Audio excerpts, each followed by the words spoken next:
a body in a Rari. Diamonds all over my body, shining all over my body. Yo, what's up, you guys? Welcome back to your girls' channel. It is Gigi reporting to you live from Gigi's Reality Tea. You know what time it is. We gotta talk about the Potomac Housewives. Obviously, this episode popped off at the end, starting with one dramatic-ass, messy-ass woman who goes by the name of Gizelle Bryant. I swear, I cannot stand her. People like Gizelle that have a mouth on them like that, the only reason they have a mouth to speak the way they do is because they ain't been popped in hard enough. That's all Gizelle needs, a good slap to the mouth, and somebody will check her real quick. She just ain't met the right one yet. It could have been Monique from the beginning, because ever since Monique arrived on the scene, Gizelle did not fuck with her, and she looks for any reason to go after that woman. And now that Monique's pregnant, she can't do it. But let Monique get back in shape, and there be one day Gizelle try her. I think Monique just might give her a run for her money, if you ask me. But we gonna get all to that when that segment comes up. First, if you are new to your girls' channel, let me welcome you with a big what's up. I appreciate you for tuning in. Show some love by hitting that subscribe button down there, okay? Put a heart emoji down in the comments so I can get your name and shout you out as a form of appreciation. Just to let you know we see each other, okay? I see you. Thank you for tuning in. We have to talk about the Housewives. The first scene is Ashley Darby watching her dad shut the door in her face. I don't even fuck with Ashley hard like that, but I know that must have been hard. Like, a man to look you up and down, shut the door, lock it, and then not only lock it, he turned the porch light off on them hoes. Like, that was ding dong, bitch, nobody's home. He treated them like they was selling Girl Scout cookies. Like, them bitches was Jehovah's Witness. Like, Jehovah's Witness probably could have got treated better than them. What is this piece of hair doing? Y'all, my hair is so jacked up, it ain't even funny. Like, it's just so frizzy because it's been raining and all that type of stuff. Let me get back. Okay. Anyways, so he turned the light out on him. The auntie, she tried to be slick by being the one to go up there first. She was like, hey, I have a surprise. Here go your daughter. And Ashley goes and says, hi, I'm Ashley, your daughter. And that's when they stared at each other for 5 seconds, and that's all she got. And, Ashley, I'm really sorry for you. I wouldn't wish that on nobody, for their daddy to be just so disrespectful and reject them like that. But y'all, I'm not gonna lie. The mama ain't telling the whole truth. That's my opinion. Because the way when Ashley, they first talked about it, the mama was like, yeah, he was excited to be a family man and have a kid and all that. And then for her to be like, oh, he just switched up one day and left?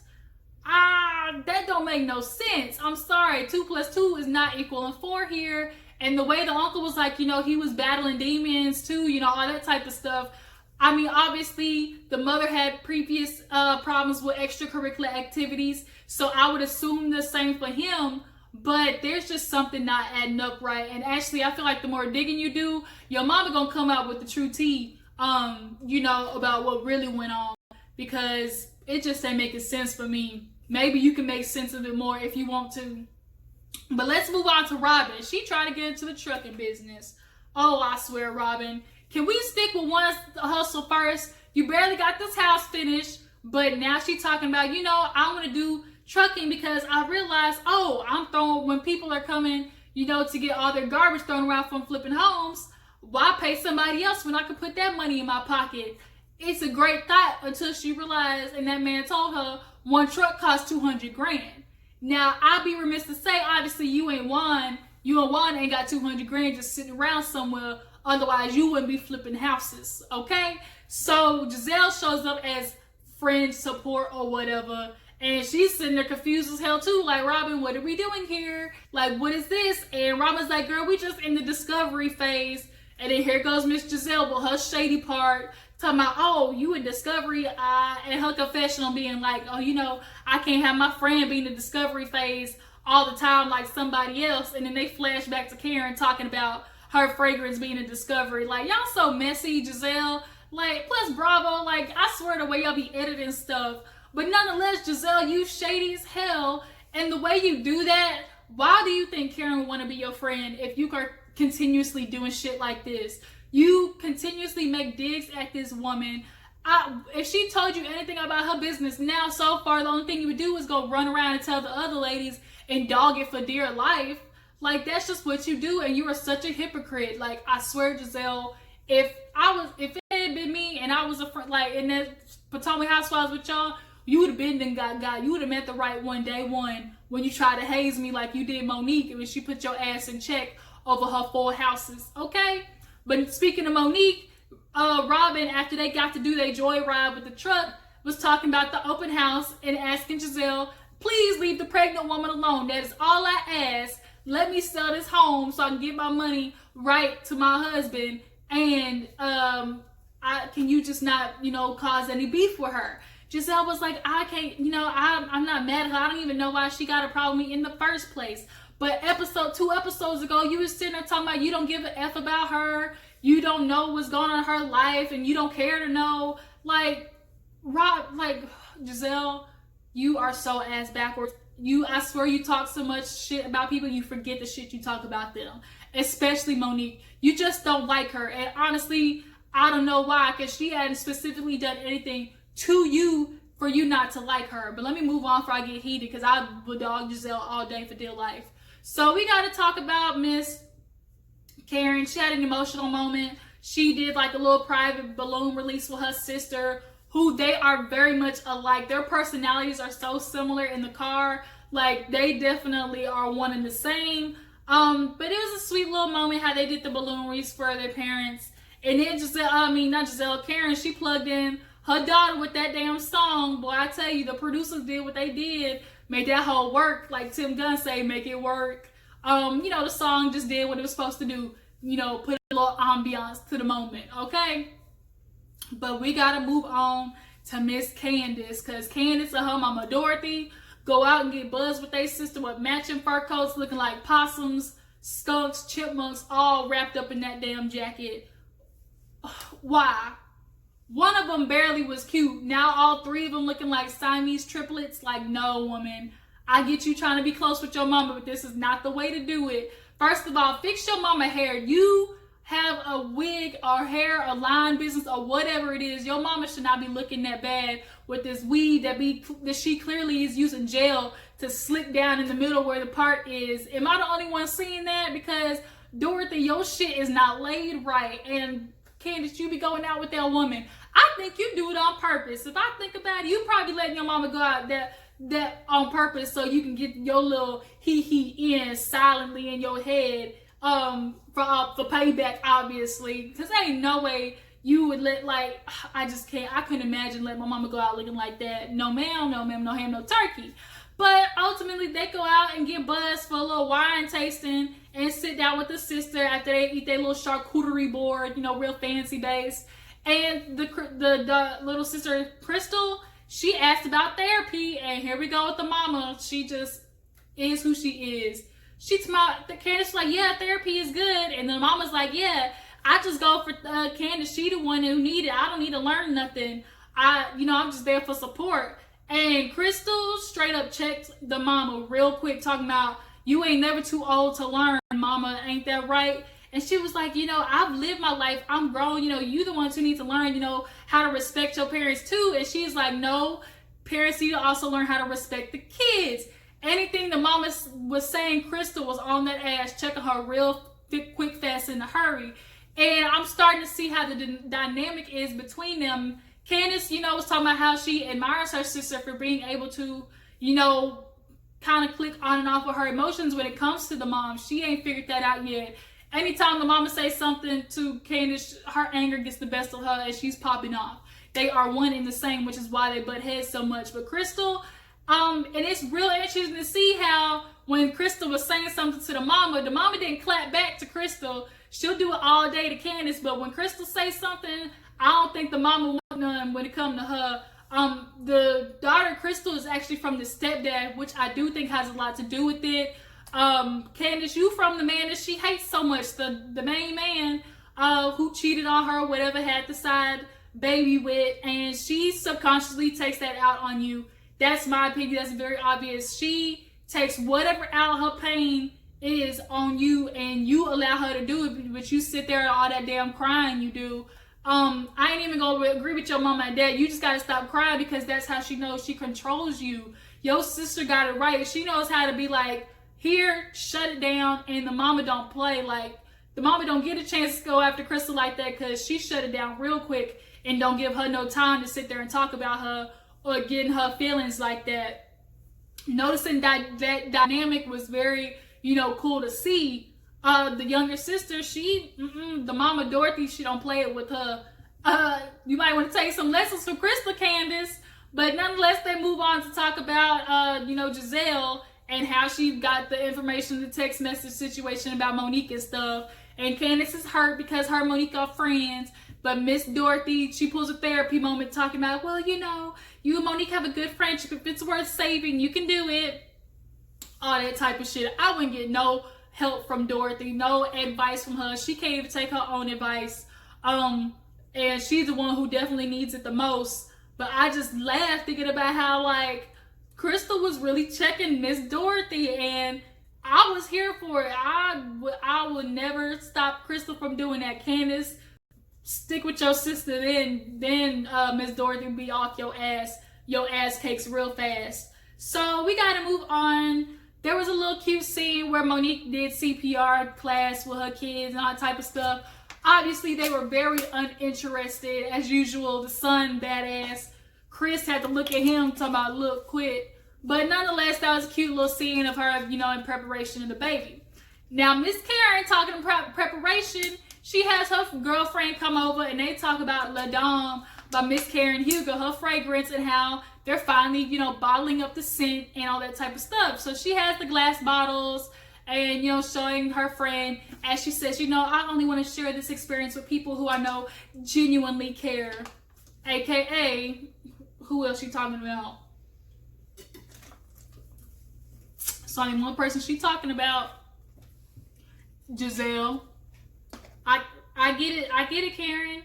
Gizelle she just comes for you with every inch of her life. And at this point, I wouldn't be friends with her ass either. But it was good to see that Karen was moving on with her product. She's out of discovery phase. She's not in discovery phase no more. Her hoe is about to be in stores. I'm hoping by this time, because that's filming, I'm hoping by this time she's in stores, maybe JCPenney's, Macy's, something like that. But it was good to see that she at least had somebody, who supported her in her ventures, unlike Miss Green-Eyed Bandit. Ugh, I swear I can't stand her. So let's get on the main event, the open house.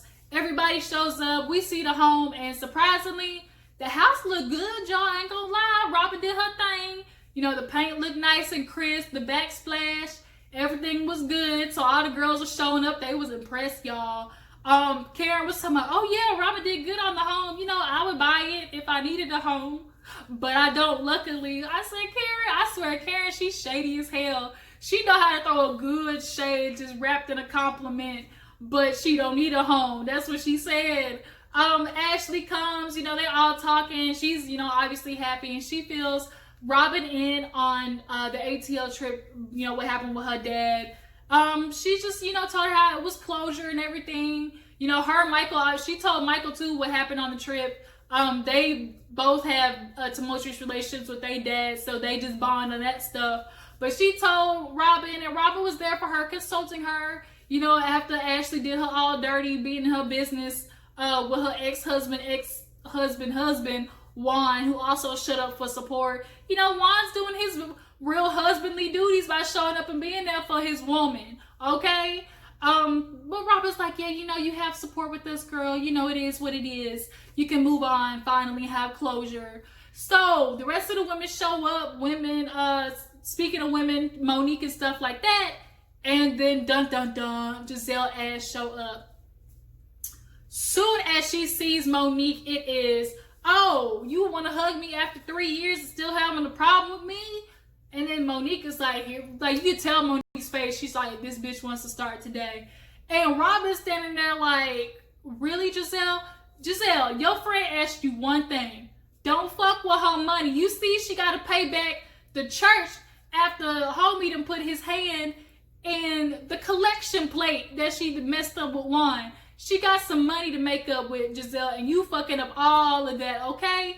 Like, and Juan's sitting there confused as hell too on the side, like, what is going on? But nonetheless, Monique and them sit down and have a conversation, because Monique is like, look, Gizelle, if you want to have a conversation, you can hush so I can tell you what you and your fantasies and fallacies, because we all know Gizelle's story is always different from the real story. She takes what she wants out of a situation and spins it around to fit her narrative that she got in her head.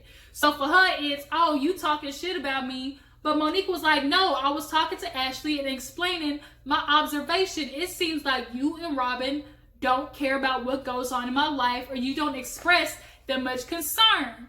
Oh, how come you telling other people? You ain't telling me. Ashley had to be the one to tell me. Like, a hypocrite much, Gizelle? Do you ever go to Monique and tell her when you have an issue? Or do you ever, like, not spread other people's shit around and talk about other people? I'm confused here. And then Karen sticks in like, well, Ashley, how did you go back to Gizelle and tell her? And Ashley, for once, wasn't trying to really be messy. She was trying to, you know, get her two friends to just squash the beef, because they've been doing this from the beginning, since Monique got here. But obviously the shit ain't work. So then Gizelle got to bring up the whole Candice mess. Well, you showing text messages so phony. How would I know if I were to text you, you wouldn't show nobody else? And Monique checked her real quick. Your ass don't even text me, so what you gotta worry about that anyways. Your ass don't text me, see how I'm doing or nothing. Which is true, Gizelle, you don't text her ass, quit playing. And then she's like, well, then now you friends with Ashley. Candice said that you don't even want Ashley in your home. Monique said, I don't give a damn what Candice say. You know, I know what I said. Now, if you want to believe it or not, don't make me no never mind. And at perfect time, Candice shows up and Monique confronts her about it. Like, okay, so you telling them like Ashley ain't allowed in my home? We all know Ashley can't go in the home, but all Monique said was, you know, Ashley makes her way to the pool, and that's kind of where we keep it. They are slowly building a friendship. But when she confronted Candice about it, Candice real quick kind of slid over it. I don't know if y'all noticed how she turned it around to, well, let's take it back to the text messages. How is it that, you know, you're showing text messages? And Monique said, you damn Skippy. I only did it though in protection of me and transparency to Ashley, because, you know, Ashley explained how like she was talking about it, and Candice was the one who said she was two-faced, so Monique had to defend herself. Whether it was throwing Monique under the bus, that's debatable, but I just think Monique was basically trying to, you know, like, make sure she covered herself, and Candice, you were just collateral damage. But here it is, Candice is like, I'm just not believing you and Ashley are friends. This is all bullshit. And Monique keeps having to tell her, like, look, I made a decision to forgive Ashley. I'm on my grown woman shit. If I'm gonna forgive this woman, I'm not gonna keep bringing it up. And here you are. I'm not gonna get on your side just because you and Ashley are beefing. That's not what I'm gonna do. And that's what Candice keeps expecting from Monique, and that's just effed up. Like, Candice, we get you and Ashley don't fuck with each other, but let the woman be. Like, y'all's two relationships are two separate things. And then her confessional, she gotta be like, I think Monique used me as a ladder to get to Ashley. What do you mean use you? Ashley was here before you. So, what? Like, she can get to Ashley by text message. She don't need you for that. Like, that's so confusing. Like, Candice, you are so immature. You're a child. You just really are. That's just the way you grew up, and you ain't never gonna be mature. Ultimately, they all start beefing, and then Candice wanted to be like, this is just so fake and all this type of stuff, and how can you be friends? You threatened her, or Ashley threatened you, and then how you threatened me. And Ashley was like, hold up, do you not remember threatening me with a knife? And she's like, I didn't threaten you with a knife, it was a spoon. Gizelle was like, nope, I remember it being a knife. Gizelle with her little cockatoo ass always butting in, I swear. And then they all just start beefing over the dinner. Robyn's ass is trying to sell a home here, y'all. She got to get her bag straight, and y'all fucking up her money, because then the damn buyer ends up leaving. And this all started from Gizelle and her messy ass ways. Now you done messed up with your friend's money. And this to me explains their relationship. Gizelle ultimately does not respect Robyn. I don't think she does. Monique clocked her from the first season at the reunion. Gizelle can only be friends with people she thinks are beneath her. And that's not economically, it is personality wise, it is like just a type of how people are. And Robyn follows Gizelle. Gizelle doesn't like Monique, so Robyn doesn't like Monique. Ashley, you have an issue because you do keep running back to Gizelle and telling her stuff, and that's you trying to be in the in crowd, but that's not going to be in you and Monique's favor if you want to have this friendship. Candice, you do the same fucking thing. You running back to Gizelle, mixing up all the Monique story with the Amistad thing. You and Gizelle have the same exact problem. Y'all take stories and mix them up in your head, make it what you wanted. Like all types of fantasies, like Monique said, like y'all take what you want of a situation and blow it out of proportion and make it drama. And I guess that's why you and Gizelle are starting to become closer friends, because y'all both fucked up in the head in that regard. Both y'all need y'all's ass whooped at some point, because you digging in this whole Ashley thing is not that serious, girl. Monique ain't even had like a serious issue with this woman, but you keep wanting her to because you do. Like, grow the fuck up. And Gizelle, get you a man, get you a life. Robyn, don't Gizelle, that really ain't your friend. She really ain't. Like, for her to just fuck up your money like that and no concern for you after you specifically asked her not to, and her response is, oh, I just couldn't do it. Her coming up to me with this fake ass high just set me off. A high? That's what set you off? Because this woman gave you a hug? Like, girl, no, you intentionally was going for that woman, point blank, period. You wanted to start with that woman. It just is what it is. You couldn't even respect Robyn enough to take the shit outside. So, Robyn, check your friend. That's what you really need to do. Candice and Monique, I don't even know if their friendship's gonna mend after this. You guys, that was the end of the episode. It was just so dramatic. Ashley got caught in the middle. Monique's in there. She didn't back down, and that's who Monique is. I appreciate that very much. Gizelle thought she was going to sit there and cap on Monique, and Monique was like, hell no. If you want to have a conversation, we're going to do it the right way, and you're going to shut up and listen to me. Listen to moi. Okay?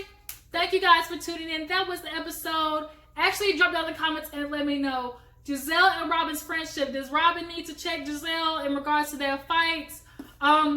Who do you think really is the issue in between all these girls? Who is the main person who starts the drama? I'm interested to see what you guys think on that.